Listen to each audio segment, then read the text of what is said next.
What's going on, everybody? Lil Chris here, and in today's video, I've clipped out my first APA 8-ball match from my last live stream for everybody to watch. So sit back and enjoy this match, and I'll see you when it's over, and then be sure to pay attention to the first rack, because there's something that happens in that rack that you might want to take notes on.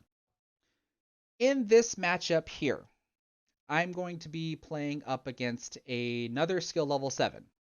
So hopefully you should be able to see the little scoreboard that I have here. It is going to be a race to 5. And we're now at a point in the league where we are lagging. We're no longer coin flipping. I think sometimes two players might decide to still do a coin flip, but most of the time we're still supposed to be doing lags in this one. And you should also see that we're not wearing any masks. Either. So we don't really have any mask mandates here in Texas. Everything is back to normal as it can be. So without any further ado, I'll be trying to go back and forth between the live chat to be able to answer questions. There'll be certain moments where we'll try to do like an analysis breakdown of things that could actually happen or things that we could have tried differently or whatever. So that way this is a little bit more of an interactive live stream rather than me just trying to commentate as to what's happening in the match. And just like before, since this is 8-ball, it's a little bit easier to try to keep control of the cue ball diagram and let y'all know what type of spins I might be doing for particular shots, provided, of course, that I can remember what in the world I was doing on some of these shots. But when it is my opponent's turn, I'll just have the cue ball diagram return back to the center and then kind of just maybe guess what the opponent might be doing. So with that in mind, let's begin. So we are going to lag. Let's see how the lag goes.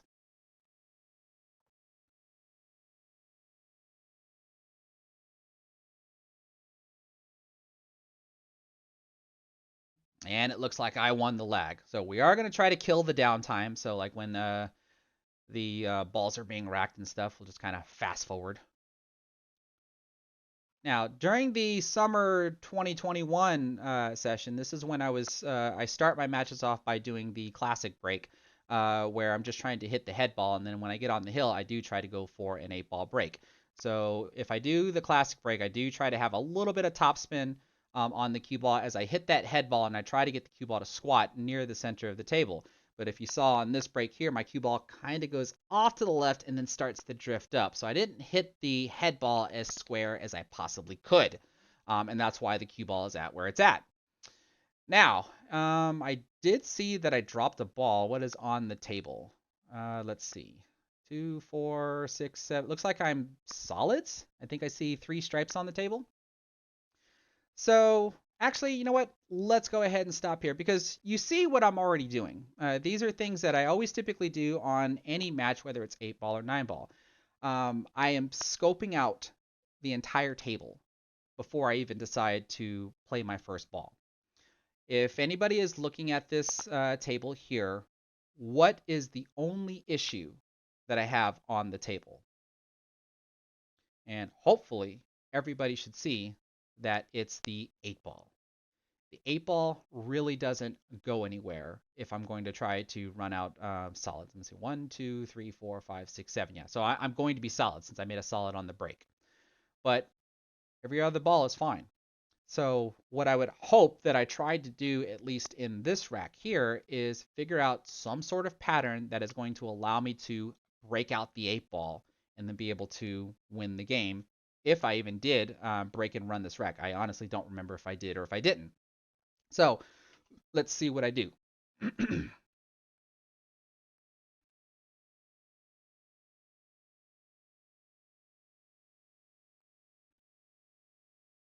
Judging by where I'm standing, even though you can't really see it because the scoreboard's in the way, it looks like I'm eyeballing the 6-ball, and I can see that I have a little bit of topspin on the cue ball. It makes me feel like I'm going to try to cut the 6-ball into the side pocket and kind of just drift forward either for the 4-ball or the 1-ball.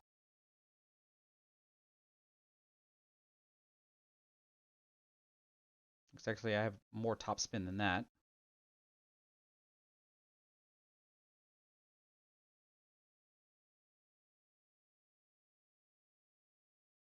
Okay, so that drifted down further than I probably would have liked. But still no big deal because I do have my shot on the 1 ball and I do have a shot at the 4 ball. There it looks like I might have been checking to see if the 2 ball passes the 9. At least from this camera angle, it doesn't look like it. Now it looks like I'm squaring up for the 1 ball. I might have a little bit of below center and probably just a touch of right spin. So when I come off that side rail, I spin right back towards the middle of the table. This should allow me to shoot the 2 ball into the bottom left corner pocket. If anything, this is probably done, again, with a little bit of bottom right, because I probably want the cue ball to hit the side rail and then spin into the 9 ball, so that way my cue ball doesn't really go anywhere. Kind of like that. But I end up missing the shot. So if anything, if I would have made that, y'all can see that I have the 5 ball to go into the same corner pocket, and I would have to try to use the 4 ball to get some sort of position on the 8 ball, maybe for the right side pocket or maybe for the bottom right corner pocket. But let's see what my opponent does. He is wasting no time as he takes that stripe out. Coming down table now, it looks like for the 11 ball. Oh, he blasts that one in. Looks like he accidentally moves the 12 ball. So typically you should end up waiting for the cue ball to stop moving before you do that, because if the cue ball does come around and hit that 12 ball after it's been moved, I do believe that's considered a foul because it affects the entire results of the table. But since it wasn't anywhere near, he moves it back and then checks with me if I'm okay with where he moved it was, and I was fine with it. No big deal. But then it looks like he overcuts his 14 ball, and now I'm back at the table, and now I don't have to worry about the 8 ball. The 8 ball has a free path to go into the top left corner pocket. So if anybody is in this position here, what would y'all do? What kind of pattern would y'all attempt to run here? I can obviously shoot the 2 ball into the bottom left corner pocket. I can shoot the 4 ball into the upper right corner pocket.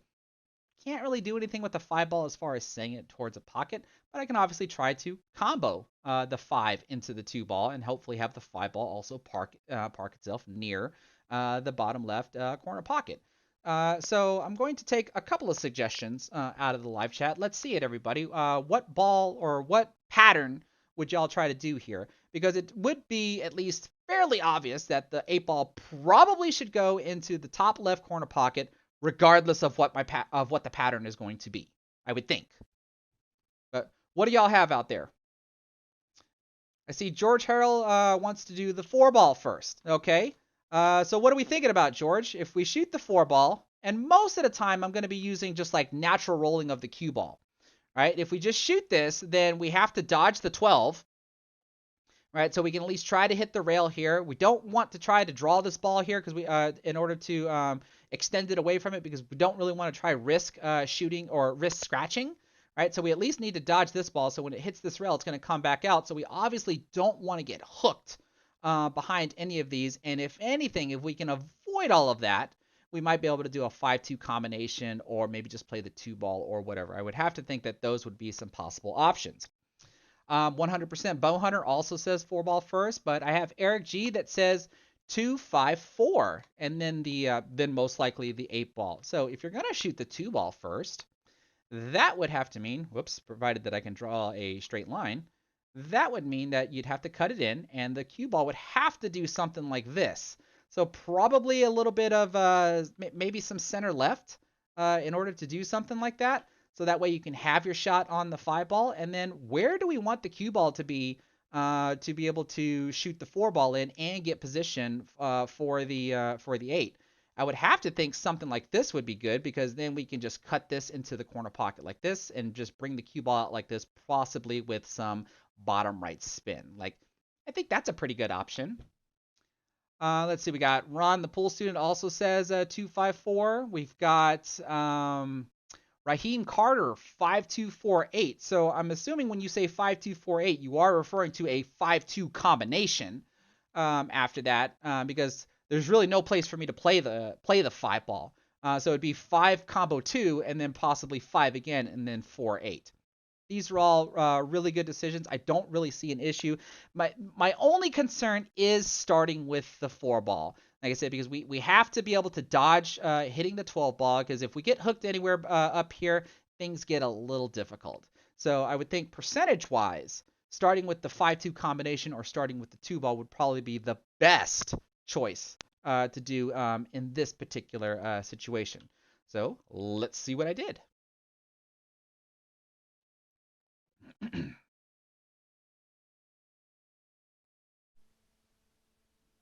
You can see, like I said, I have some obvious choices here, but every time I come to the table, I'm always looking around. I'm always planning.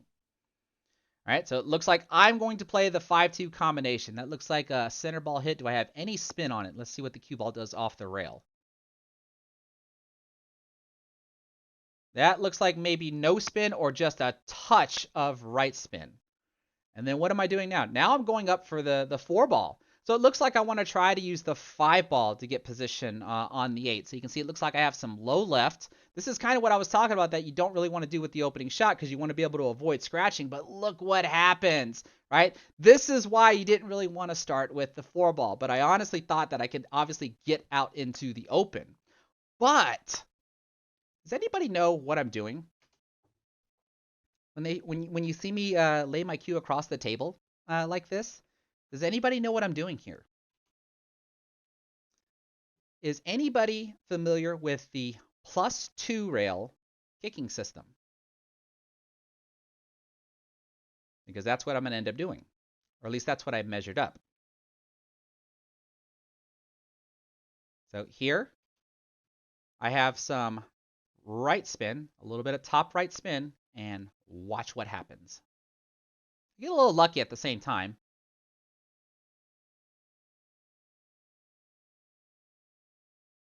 Knock the 5 in and get a little bit of position on the 8. You see me kind of throw my hands up like that because the 13 ball getting in the way of the 8 ball to go here into the bottom left corner pocket. But you see me that I'm calling it here into the side pocket. And there you see I'm checking to see if the tangent line is at least going to allow me to avoid scratching in the side pocket. So let's see if I make this 8 ball first, and then I'm going to go back and kind of show you the +2 rail kicking system. I think here it's just a kind of a little bit of an above center hit with a rolling cue ball as I try to cut the 8 ball into the side pocket. I avoid the scratch and I make the 8 ball. So I am on the board. I do believe actually that is 1 inning because my opponent did shoot. So here's all of the troubleshooting that I have to deal with. But let's go back and look at the +2 kicking system. So you end up seeing somewhere right around here. What am I doing here? Well, I'm going to go ahead and try to illustrate out the +2 rail kicking system, and then eventually I'll actually create a legit pool lesson out of this. But the way the +2 system works is that when you're going from side rail to corner pocket, in this case I'm on what would be from the view angle, the left side of the table, and I'm kicking down to the bottom left corner pocket. So what you end up doing is you start here at the corner pocket and you label the corner pocket 1. Because if this were a 3-cushion billiard table, we can actually shoot straight into that corner. But since it's a pocket billiard table, we can't do that. So therefore, you still start by labeling it 1. Then you go over half a diamond and you label that 2. Then you go over half a diamond, you label that 3, half a diamond 4, half a diamond 5, etc., etc., etc. And you can even come over here and say 8 if you want to, if we want to just keep following. I'll even put a 9 here, even though it's not even usable. Now, what do these numbers even represent? All right, that's got to be everybody's first question. Well, what these numbers represent, based on where your cue ball is at and the line that it's going to travel, if you were to kick at any one of these numbers with running spin, in this case, running English, in this case, I'm kicking to my right, so therefore I'm putting right spin. But you use a little bit of top right spin, then what this system says is that the cue ball should go 2 rails around and then come down that many diamonds. So if we look and see the line that I have here with my cue, starting with the side pocket, because the side pocket is 1, 2, 3, 4 diamonds away from the corner pocket, that you see that I have a line here that kind of goes like this, that if I were to kick at diamond 4 with top right spin, then my cue ball should come down 4 diamonds. But if I remember correctly, the cue ball is not exactly on that line. So you kind of do the same type of either parallel shifting or half parallel shifting depending upon whatever the closest line is that you're looking for. Because I do believe you see my cue move when I do this. Right? So I set the cue down, and I do believe I slide my cue over right there. So I think the actual 4 line from side pocket to mark 4 was past the cue ball. So then I kind of just slid over to where I can see where the cue ball needs to hit on the rail, and then try to do the kick. And then if y'all saw my last banking video where I talked about where you do have to take into account how hard you hit the cue ball into the rail, and of course, do you put the correct amount of spin? Because if you don't, things could go completely different. And we saw that I didn't exactly come straight into the ball. I actually got a little lucky and hit a little short, and that's what allowed me to get the position, or one, allowed me to make the ball and get position on the ball. Because if I would have came flat into the ball, I probably would have scratched. Or if I would have came and hit a little, actually, this would be long. This would be short. If I hit the short rail, that's actually sending my cue ball long. And if I hit the side rail here, that actually sends my cue ball a little short. So if I actually were to hit this shot short, then I would hit the rail and my cue ball would probably just drift out here. I might have a shot. It'd be just a long shot off of the rail in order to go here. So I hope all of that makes sense. If nobody in the room is familiar with the +2 kicking system, this is a very, very, very reliable system when you want to kick from side rail to corner pocket. So if I was on this side rail here, trying to kick to this corner pocket, then I would start here by labeling it 1, 2, 3, 4, and so on and so forth. And just look for where I want the cue ball to end up going. So if the object ball that I wanted to hit was right here, well, I only want to come 3 diamonds down instead of 4. So I would end up trying to do some sort of alignment that would look like this, and then do whatever type of parallel shifting I need to do in order to try to kick the cue ball 2 rails and have it come down 3 diamonds, hopefully for some type of hit, maybe even a make. Now, of course, when the object ball is not directly on the track lines, there's just a little bit of adjusting that you have to be able to try to account for.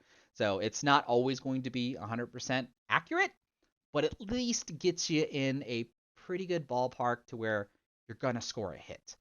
And in my case here, I made the ball, and I had rough position on the 8 ball afterwards, but I was at least able to steal the rack. So let's at least look at the kick shot one more time. And what I probably could have done differently, because I honestly don't think I was actually trying to hit the bottom rail. I actually wanted to just be able to make the ball. I probably could have hit it maybe a little bit softer, and that would have widened the angle back out to where my end result probably would have been a short kick to where I would have hit the side rail, come back out, and then have some sort of shot on the 8 ball. So I hope that makes sense. We already know what the result is, so I'm just going to fast forward onto the next rack. So here we go. Classic break number 2. A little bit of top spin. Let's see if I can get that cue ball to stop right near the middle of the table.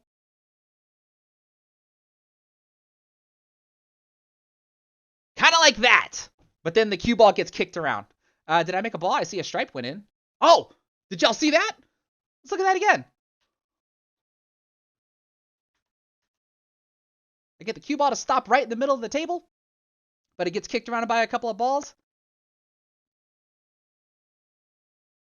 What? Look right here. Look right here. Here's the 8 ball. 8 on the break. 8 on the break. Let's look at that one more time. What in the world happened? Look, watch the 3 ball here on the corner. What's the corner ball supposed to do in a 8 ball rack or even a 10 ball rack? Watch it go 4 rails around. And if that 8 ball wasn't there, right, it doesn't even look like the 3 ball would have went. But like I said, the corner ball, like an 8 ball rack and a 10 ball rack, have predictable target balls that you can actually make, or they at least have the predictable target balls have predictable paths that they'll go, provided of course that the rack is racked as good as it possibly can be, minus a couple of gaps here and there, because we are using a regular rack and we're not using a template rack. So the fact that I made the 8 ball on the break there, complete luck. Not like when you're trying to hit the ball that's in the second row, in order to be able to get the 8-ball to go into one of the side pockets. So let's try this break on for size and see what happens.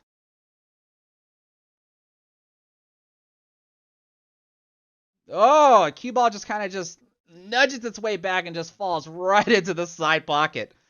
Oh my goodness. I did make a ball on the break though. I just wish the cue ball would have stayed on the table.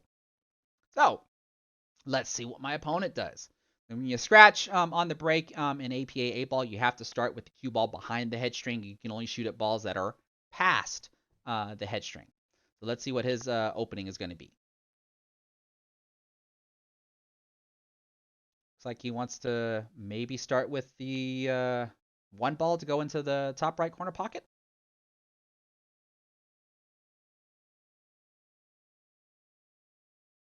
Now see, I like what he's doing. He's doing the same thing. Like he's checking the entire table out first before he does anything. I mean, he's got cue ball in hand, right? So he can just take an obvious shot and then try to go from there.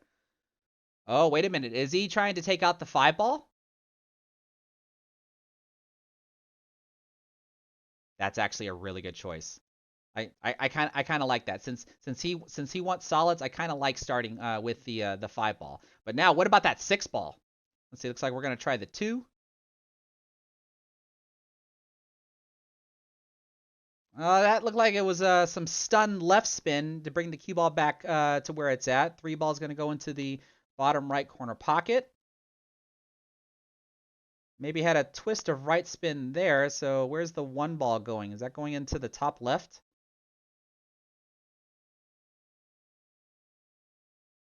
Oh, this actually would have been good. He wants to get flat on that 4 ball because then he could just kind of just gently roll it into the top right corner pocket, have the cue ball follow forward a little bit, and shoot the 6 ball into the bottom right. But since he's got this angle, playing it the way that he did was actually really smart. Ton of right spin on the cue ball to try to get the 4 ball to go into the top right corner pocket, and then try to spin its way into the 6. But it looks like he either didn't cut it enough or the or overcut it. Now, wow, I ended up flirting with that side pocket there. That looked like that had to have been some amount of top left spin.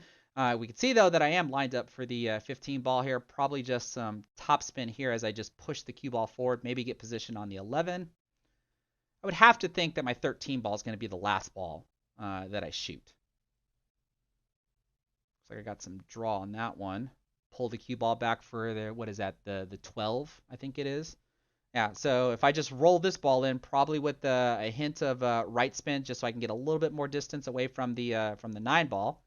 You can see I have another angle where the cue ball will drive into the bottom rail and then come back up for position on the 13. The question is, where am I shooting the 13? That looks like bottom right. It is. Now, did y'all see that little gesture that I did there? Let me roll it back just a second. That right there. Did y'all see that? Why do you think I'm doing that? Because I know a lot. I've seen it before where you might look at a person when they're playing and you see them complaining about something, and you look at the table and go, "What's he complaining about?" Like, I have a shot at the 13 ball. What in the world could I possibly be complaining about? Why would I make this this kind of gesture? Anybody have any idea?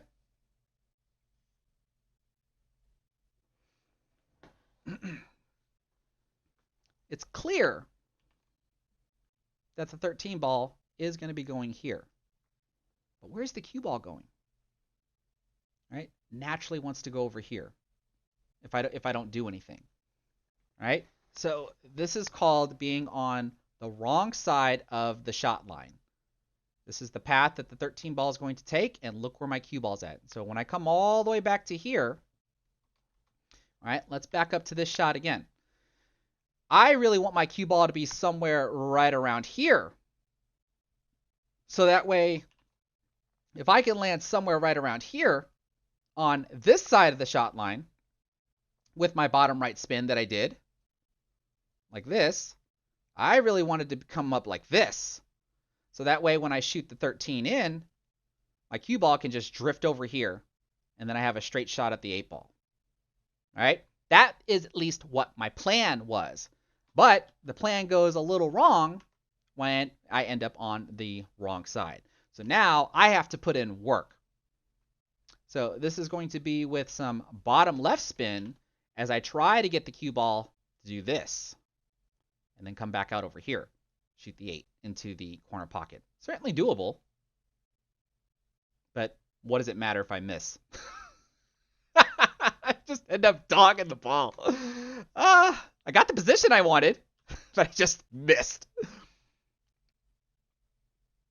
So, my opponent gets another chance at this rack here. Let's see what he does. I didn't really leave him much. Right? He might be able to cut the 6 ball into the top left corner pocket, but that means his cue ball is going to run into the 4. Maybe scratch? You see he's got a boatload of topspin. Oh, he's trying to play safe. Oh, no. We know that's not what he wanted. You can even see right where he places his cue stick. This is where he wanted his cue ball to end up. Looks like he was trying to hook me behind the 8 ball by playing a defensive shot. But I've got ball in hand. 1 ball left on the table. 8 balls wide out into the open. Little bit of a stop shot on the 13 ball. Fairly straight on the 8 ball to go into the top left corner pocket. And another draw shot, or a stop shot, if you will. So I believe that puts me up 3-0, and I think we're only on 3 innings. I'm not sure.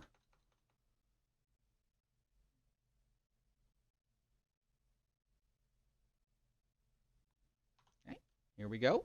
Classic break number 4.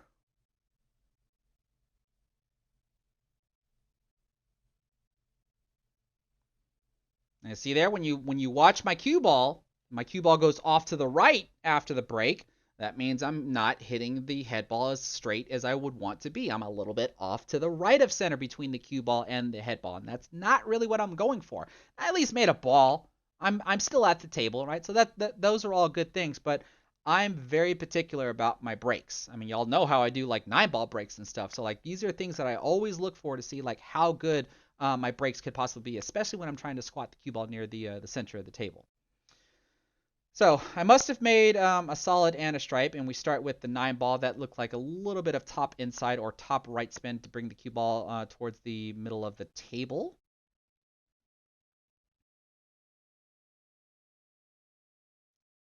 So I must be wanting to shoot the 14 ball next, but I'm checking to make sure that I'm going to have some sort of shot at, looks like either of these 2 balls here. What is that? That looks like some bottom spin, maybe a touch of right spin. No, just bottom spin. And I end up overdrawing the ball. Because I'm pretty sure I wanted to be able to maybe cut this 13 ball here, and that way I can probably open up the 14 ball here. Now what am I doing? Am I going to cut the 12 into the side?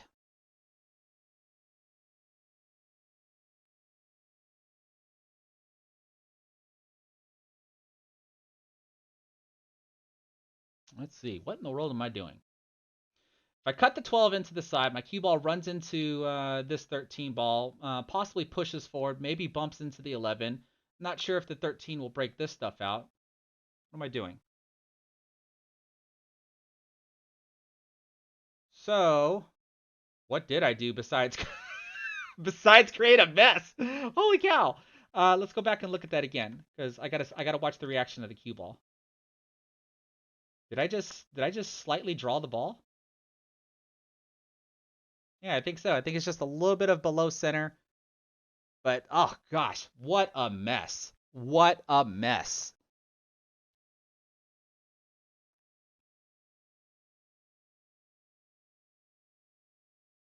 All right, so y'all see what I'm doing here? It looks like I'm going to try to cut the 11 ball into the 3 and see if it'll carom into the corner pocket.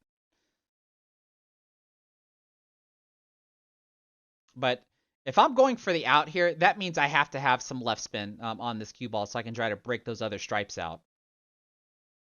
Yeah, see? I try to break the stripe out, end up accidentally pocketing my opponent's 2 ball, break everything open, but also break everything open for my opponent. So not a very smart decision by me.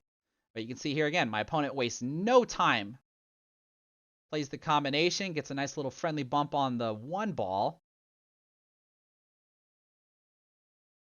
6 ball looks like it can go into the side pocket. I probably wouldn't try to play position for it. Or he's going to try to take it right now.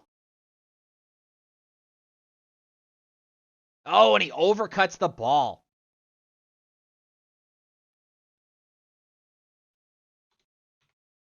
All right, so doesn't look like I have very many options, except for maybe trying to play the 11 ball here into the side pocket. If I try to cut it down into the corner, I'll most likely scratch. You can see I'm bridging over the 8 ball, so I have to have a little bit of top spin. I'm not putting any side spin because I don't want to masse the cue ball. Oh, and I end up undercutting the 11 ball. So my opponent gets to come back to the table, starting with the 6 ball.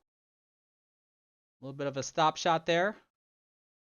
4 should go into the corner, it looks like. Oh, he fired that one in with some right spin. Let's see here. I probably would have just done that with some left spin instead, so that way you can have a positional shot maybe on the 3 ball.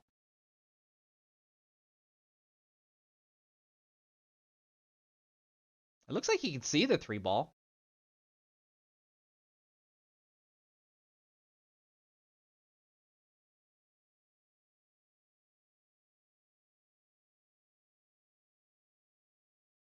That's interesting. What's with the chalk on the table? I'm usually pretty familiar with the rules. Is that allowed? I mean, he's not. It seems like he's using the chalk as a measuring device, but he ends up fouling and hitting the 8 ball first. Is that allowed? Like, would that be a foul, or maybe not a foul, maybe a sportsmanship type of thing that he should receive a warning, I guess. Because obviously he moves the chalk before he shoots. Because if he would have left it there and shot, I think that would have been a foul. Because you basically have some form of interference on the table.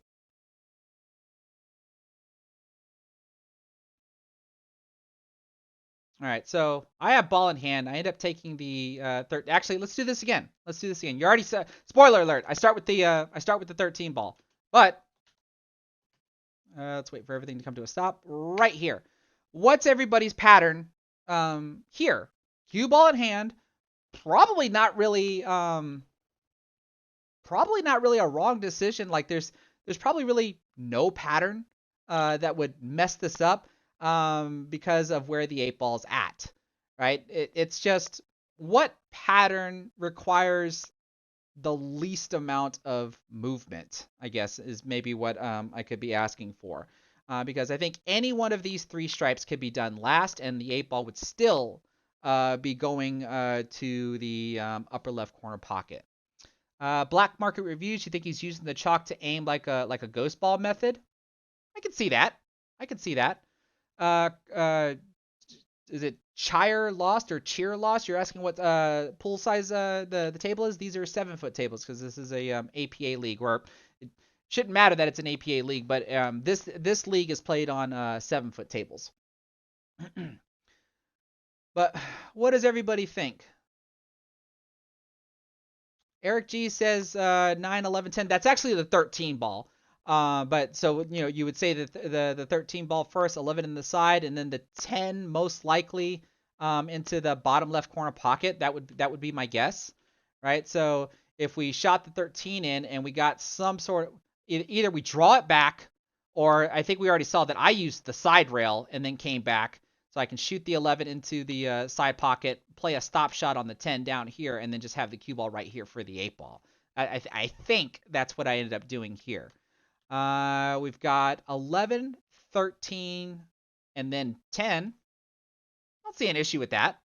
I don't see an issue with that at all. Let's see. Because we do this. Stop shot, 13. Draw back a little bit. It's just basically a bunch of bottom spin shots. I would have to think either stop shots or just like slight little draw shots in order to do that. So the only thing that you can really mess up is just not drawing back far enough, I guess. Especially in this case here, like if you did a stop shot, on the 11 ball here, you'd end up with a back cut angle on the 13 ball. So that means your cue ball would drag out like this if you weren't careful. Like that's really the only risk that you're kind of running when you if you're just going to do I think if you're doing that particular order with a bunch of slight draw shots or maybe some stop shots. But let's see how this works again. Let's see what I do. I know we already know that I started with the 13 ball.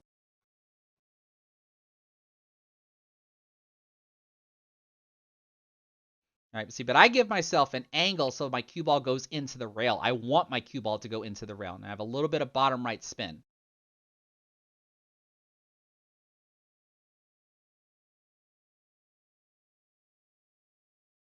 Now, that probably didn't come back as much as I wanted it to, but it looks like I can just float that 11 ball in with a rolling cue ball and then play the 10 in the opposite side.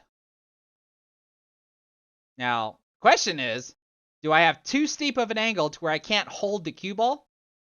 Or do I have to allow the cue ball to move? And there you see, I'm looking, because if the angle's too steep, I'm looking to see, does the 8 ball go into the side pocket? And if it does, then I'm fine with just letting the cue ball roll.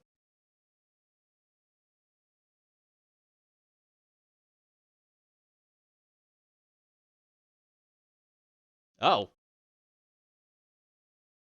Oh, oh my goodness. Oh, did I almost royally screw that up?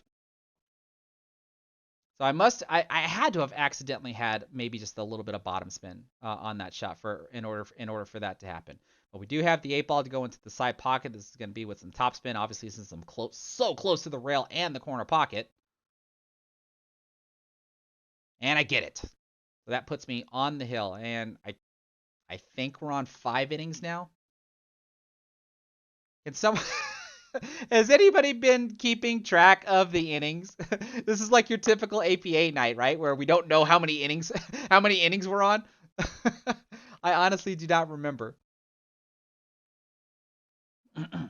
But as I'm on the hill, you see where my cue ball's at. Time for me to really try to do an 8 ball break here. So I'm gonna have a boatload of bottom spin. I think at this point in time I am still using just a touch of inside spin because I try to get the cue ball to go to the side rail and come back into the rack.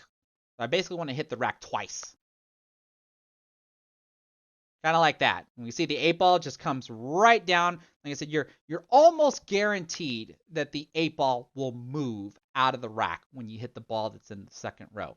And that's why I always say that it increases your chances of making the 8 ball on the break. It's still a low chance, but it's a higher chance than just doing a head-on hit. Now, opponent immediately gets started with stripes. Like he's going to play the 9 ball into the top left corner pocket. Ties up his 13 ball. Well, the 13 ball might go to the upper right corner pocket. I'm not entirely sure. But doesn't look like he has anything from here. Got a super thin cut shot on the 14 ball to go into the side pocket. Is that what he's trying? I'd watch the cue ball. Ooh, that was a good try. Avoided the scratch. Just ended up, what was that? That was an undercut. I think it was. So let's try to remember the inning count. I don't know if we're on 6 or not. We might be on 7. Not entirely sure. Let's see. I've got my work cut out for me. I got the 7 ball tied up next to the 15. I've got the 2 ball tied up with the 12. What am I doing? Am I shooting the 4 into the bottom left? That'll free up the 7. That's what I'm trying. Oh, and I don't end up cutting it enough. I would have had a shot at the 7 ball had I'd made it.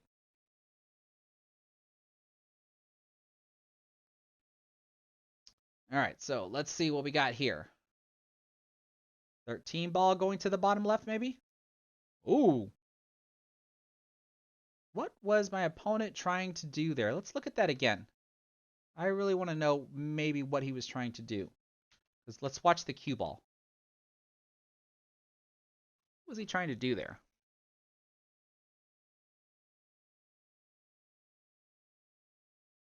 He stuns the cue ball over to the side rail. He's got a boatload of spin.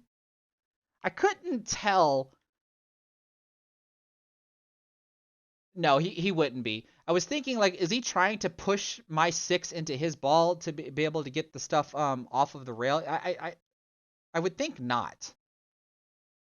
He must have been just trying to get over here for position on the 11 or the 13, but I'm not entirely sure on that one. All right, so 7 ball into the top left corner pocket. Pretty sure I did not want to run into that 11 ball, so that way I don't have to do this back cut on the 4 ball to go into the top right. What do I got here? Okay, a little bit of left spin, or a little bit of a rolling left spin shot there. I still got to figure out what I'm going to do here. I think this is my issue. So if I'm shooting this 3 ball, I'm more than likely going to try to deal with this issue right now. I'm willing to bet I've got some left spin on this cue ball. Looks like I got a little bit of bottom spin as well. I have to be trying to break out that those 2 solids over there. Yep, and I tried. You can see it's like I missed. I tried to do it, but I messed up. So now what? I mean, I could maybe try to do a 2-6 combination if I get the right position. Because right now, I don't think I can shoot the 6 into the corner. At least the camera angle doesn't allow me to see it.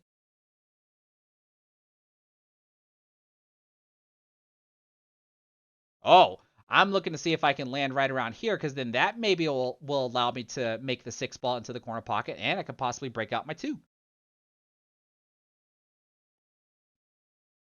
So if I'm elevated like that, I'm going to be putting bottom spin on the cue ball.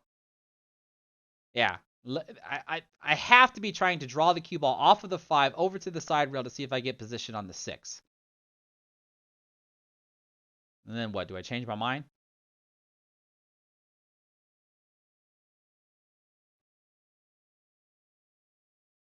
What am I doing? Oh, I popped the heck out of that cue ball. I must be going for the 2-6 combination. Yeah. 2-6 combination. The 2 ball should go a little bit off to the right. I might be able to play it into the top right corner pocket if I make this combo. Kind of like that. And with the 8 ball being down here, I have to be using the 1 ball as my last ball. Like, there's no sense in me playing the 1 ball now and then trying to play the 2 ball and get back up here. So I think this looks like maybe a little bit of top inside spin here. Right there, because the inside spin or the right spin kills the angle as the cue ball comes down. Otherwise, I would have ended up somewhere near those stripes. Fairly straight shot on the 1 ball. Probably just a little bit of a stop shot there, and then a straight shot in on the 8 ball for the win.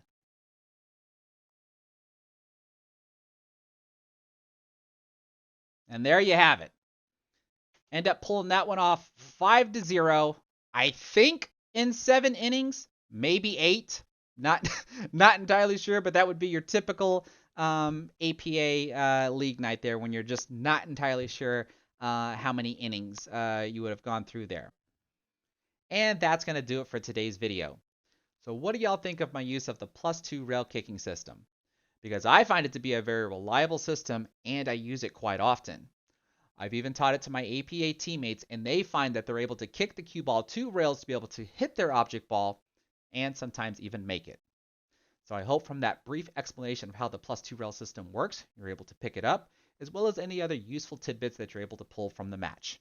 Because if you like what you saw here, please give this video a thumbs up, don't forget to subscribe, and then be sure to click the bell notification icon to be notified whenever I go live or publish a new video. Take care, everybody.